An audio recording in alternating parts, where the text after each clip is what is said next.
Arsenal is contemplating on a move to sign Marcus Rashford. When and what are my thoughts about it? Because this is my player that plays for Man United. He is really one of the most selling or short-selling players for the club of Man United down in Manchester. Welcome to this channel. Smash the like button, comment and share. If at all you're watching us for the very first time, endeavor to subscribe to this channel so as not to miss out on stories that we do upload in here on a daily. Then Nkunku has gone ahead, obviously speak up something important after scoring one when they really destroyed by the side of Liverpool last night. And lastly, we are going to talk about Foden on how he has gone ahead, obviously make it this season at the age of 23. Has gone ahead to achieve a lot, and he believes that he is not going to look back if at all Pep Guardiola keeps giving him a chance. Rokani David is my name. You can as well call me RD onto this beautiful YouTube channel, and let's continue to really discuss a lot about this. So, how have you been? I've come in late. I've been having lots of calls to attend to, and you guys, you've missed me and I missed you. That is it. I know that. But let's start it off with this story coming in from Manchester United, as we thank God for the gift of life. The Muslims Barakallahu Fikum, and let's obviously get on going. Now, Football Insider have told us that Arsenal could make a move to sign Marcus Rashford from Manchester United this summer. Rashford's future is in doubt after his recent disciplinary issues at the club of Manchester United. Now, what are those disciplinary issues at the club of Man United? On Thursday, Marcus Rashford went, to Besfeld in Northern Ireland, and he went ahead and obviously spent some time there, and he returned on Friday morning when Man United were supposed to obviously prepare for the game of Newport, and he claimed he was ill. But after him claiming he was ill, photos emerged and reports were given to Man United that Marcus Rashford has been in Northern Ireland, and he hadn't even gotten permission from the manager, that is Erik ten Hag. And after that, things went sour for Marcus Rashford. He told Ten Hag that he wanted to go ahead and replay the game of Newport, and Ten Hag told him no way, he on a suspension. And guess what? He has gone ahead to get fined, for 2 weeks. He's not going to be getting his salary for 2 weeks, and that is close to £700,000 a week that Marcus Rashford is gonna miss in 2 weeks. That is £700,000. Now, those are the disciplinary issues that are gonna obviously be talked about, but that is gonna to be solved. But the big question is, Manchester United have a plan to dislodge players that really earn a lot of money and are really inconsistent. If at all you never knew, Man United came up and really convinced the CEO, one of the top guys at Manchester City, was working with their board to come in through and obviously become the CEO of Man United. That is Omar Berrada. And when Berrada came in through, he said he's not going to entertain players who have not going to be performing at Man United consistently. You are given 2 seasons, you don't perform, they really let you go and they bring on another player. And that is what Marcus Rashford has always gone ahead to do. If you're talk about consistency, he has been consistent for only two seasons. That is the season of 2019-2020, where Marcus Rashford went ahead to score 22 goals, and who outscored him by then? It was Anton Martial. Then the next season of 2020-2021, he came out and scored 21 goals. And ever since Wayne Rooney had gone ahead to leave the club of Man United, no player had gone ahead to score 20 goals in consecutive seasons, or in 2 consecutive seasons, but he went ahead to do that. But ever since then, he really had what we call a blip. Then Ten Hag came in through last season, scored 30 goals, and this season Marcus Rashford is looking very worse with only 4 goals, and that's why people said he was playing to get in a contract. But at Arsenal, I see no reason as to why Arsenal goes in for a player like Marcus Rashford. He's inconsistent, and I think Arsenal should go for better players that are really hungry. If you're at Man United and not performing, then who tells you that at Arsenal you're going to perform? Because at Arsenal, he's not going to be having that liberty like he's having at Man United, because at Manchester United, however much Garnacho is trying to obviously put in a shift, the first choice left-sided forward for Man United is Marcus Rashford. But at Arsenal, he'll have to come and really tussle it out with Martinelli and Leandro Trossard, meaning that there will be 3 players competing for that position, and Marcus Rashford can only be effective in one position. If he was really a utility player that could play as a left forward, right forward, and lead the line, that will be important. And the other position that he plays a little bit better is leading the line. But he's not all that clinical. If Arsenal is really willing to get in a player who is really clinical, I don't think that Marcus Rashford is really into that ilk. And if this season Marcus Rashford had gone ahead to obviously maintain what he really orchestrated last season, I would have gone ahead to say, all right, Arsenal are in for a player who has gone ahead to show consistency in his prime. But 26 years of age, Rashford has failed to obviously click. Maybe in the remaining 17 games of the Premier League season, including the one Man United is playing against Wolverhampton today, because Rashford is part of the squad that has gone ahead to travel to Molineux, he gets maybe 20 goals. But if he doesn't, then I don't see any reason as to why Arsenal go near Marcus Rashford, because for me, I don't see him as an exceptional player. You know, if I'm Arsenal, I would go in for players like Kvaratskhelia, who plays for Napoli. You get? Those players are really doing wonders, and they're doing better. And I think Arsenal is not having a weak link onto the left attacking side of the midfield. No way. Arsenal's weak link is onto the right attacking side of the midfield, where they need a player to come in through and really compete with Bukayo Saka. But on the left, Arsenal is hugely occupied with Martinelli, Trossard, Rice Nelson, even Emile Smith-Rowe can come in through and really play as a left forward. So I don't really find it important for Arsenal to go in for a player like Marcus Rashford, yet they are having plenty onto that side. When you look at the person who is leading the line, I'd rather have Eddie Nketiah leading my line other than Marcus Rashford. I'm not really fed up of Marcus Rashford or really having an agenda or a personal vendetta onto Marcus Rashford. But I think for all the years we've gone ahead to really be watching him, I don't think that he's going to change. Unless otherwise Mikel Arteta's going ahead to really sit down with his team and really gotten to know that a Marcus Rashford added to the side of Arsenal really brings better results. But I don't really see that. And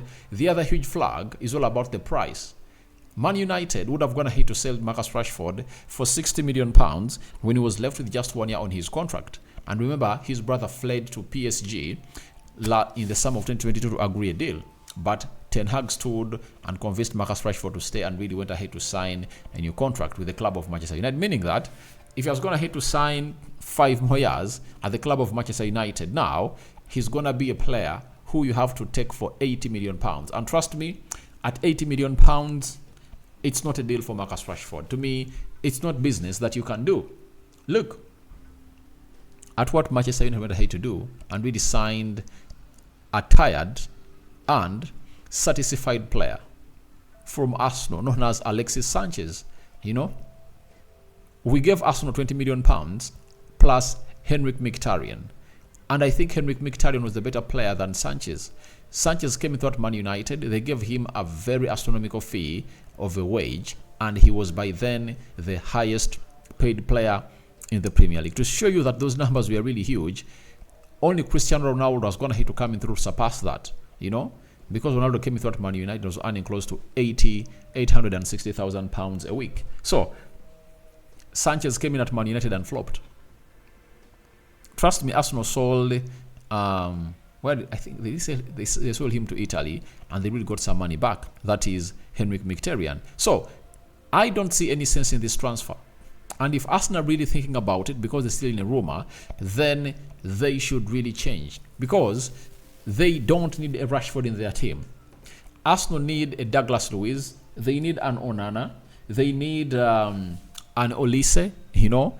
That's what Arsenal are really needing. They don't need this guy, Rashford. And at Man United, I don't want him there. I would rather see him sold. Very selfish, you know, and he is very wasteful. Why would Arsenal go in for a player like Rashford? Yet for me, I believe Martinelli is a better player than Rashford. And on any day, you tell me that you are getting me Rashford or Martinelli.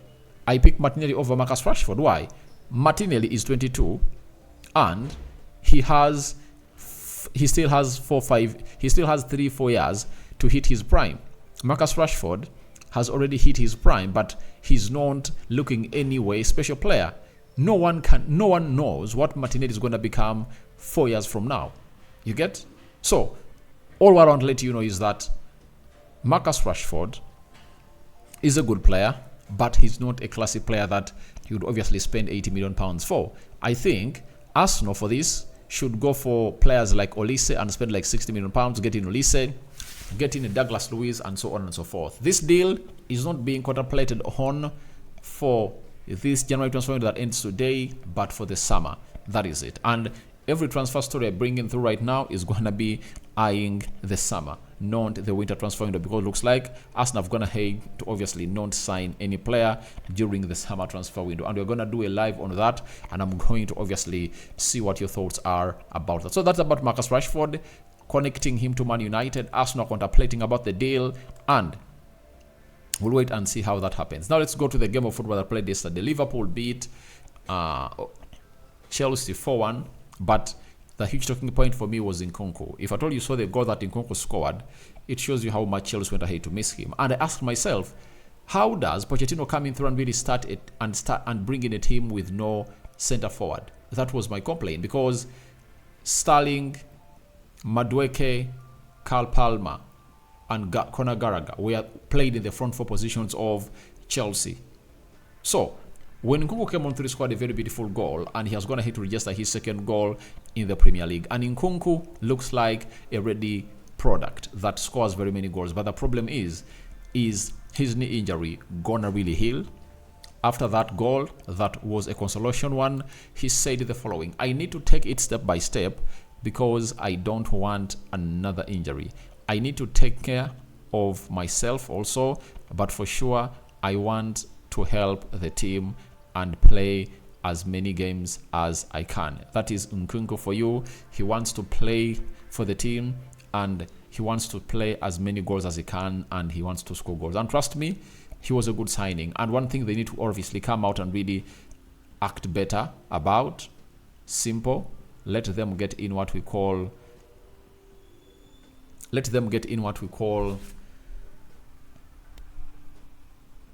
being fit.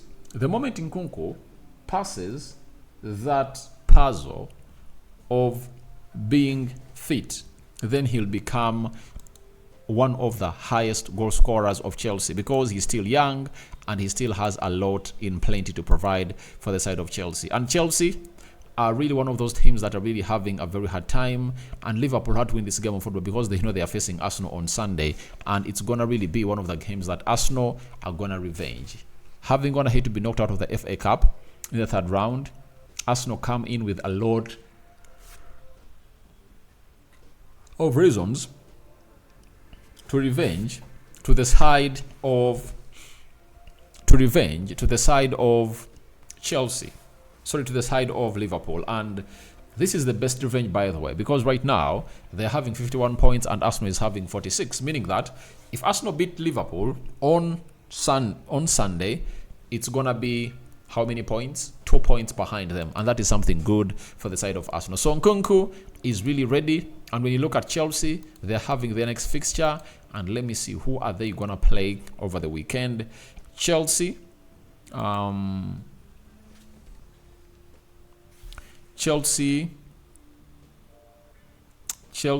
gonna play Wolverhampton Wanderers. That is it. Chelsea is going to be playing Wolverhampton Wanderers in there, and wait and see how things are really going to pan out at the side of Manchester United. Sorry, at the side of Chelsea. Then lastly, let's talk about Phil Foden, one of those players that will having a fantastic season at Chelsea, and everyone is really looking at it as one of the best for him. And he has said, I've already achieved so much. It's crazy how many trophies I've already won. To have won so many at the age of 23 is unreal, but I want to keep winning trophies with Manchester City, and I think I would like to end my career being one of the most decorated players ever. That is what I was going to hit to say. I think if at all Pep Guardiola stays, he's going to achieve it. But the big question is, how is this guy going to keep that hunger on? Because most players, when they hit that age, when they really win as Foden, they feel like they've gone ahead to win everything, and they really pull out. They get the foot off the pedal, and they obviously get onto the handbrake. But it looks like Pep Guardiola is trying to obviously make him know that you can be better. You can be the the pivotal man for this team, and you need to obviously show us that you can lead the team and obviously do what Kevin De Bruyne is doing. He's trying to emulate what David Silva tried to do, but I think he still has more 2 years to reach his prime. And you remember when David Silva was in his prime, he was really one of the best players in the world. So guys, your thoughts on Rashford to Arsenal deal are welcome in the comment section below. What do you make about Nkunku? Promising a lot to coming through, and Phil Foden hungry for more, and he has gone ahead to reveal us what his ideal is. Rokani David remains my name. Hope you guys are really having fun wherever you are. Smash the like button, comment and share. For watching us for the very first time, endeavor to subscribe to this channel so as don't miss that on stories that we do upload in here on a daily. I sign out. You know, for the Muslims, Barakallahu Fikum, but don't forget to subscribe because we want to hit 20,000 subscribers before the end of this week, and we are all charged to really hit that milestone. Not so let's subscribe and see to it that we hit the notification bell after subscribing. What's the importance of hitting the notification bell? It's all about you getting notified every time you really get, or every time I upload a video onto this channel. We out.